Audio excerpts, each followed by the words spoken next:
আমি শিয়ালদায় যাচ্ছি একটা দরকারে, কেউ কি আমার সাথে যাবে? কেউ যদি আমাকে নিয়ে যায় তাহলে আমি কেন যাবো না, অবশ্যই যাব। তাহলে চলো যাওয়া যাক।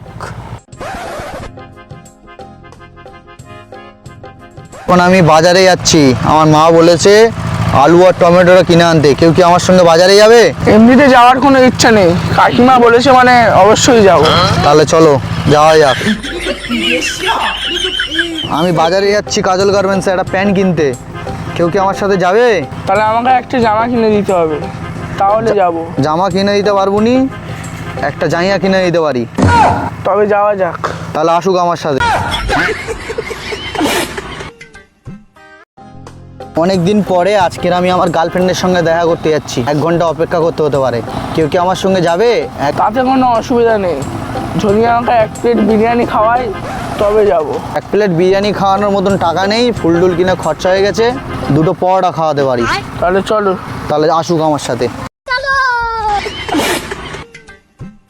আজকে আমাদের বাড়িতে কেউ নেই, তাই বাড়িতে রান্না হয়নি, আমি বিরিয়ানি খেতে যাচ্ছি জমজমে, কেউ কি আমার সঙ্গে যাবে? টাকা থাকলে অবশ্যই যেতাম, কিন্তু আমার কাছে টাকা নেই। সে কোনো অসুবিধা নেই, আমি খাওয়াবো। তবে যাওয়া যাক। তুই কার হুমকি দিচ্ছিস, কার হুমকি দিচ্ছিস? তুই চিনিস, তুই চিনিস, তুই আমার চিনিস? আমি কার বন্ধু জানিস তো? মেরে অবস্থা খারাপ করে দেবো কিন্তু, আমি কার বন্ধু জানিস তো? কারোর কিছু সমস্যা হচ্ছে? ওই তো ওই পাড়ার ছেলেরা মারের হুমকি দিচ্ছে আমার। তাদের নাম কি? তাদের নাম সাইফুল আর সাহিল।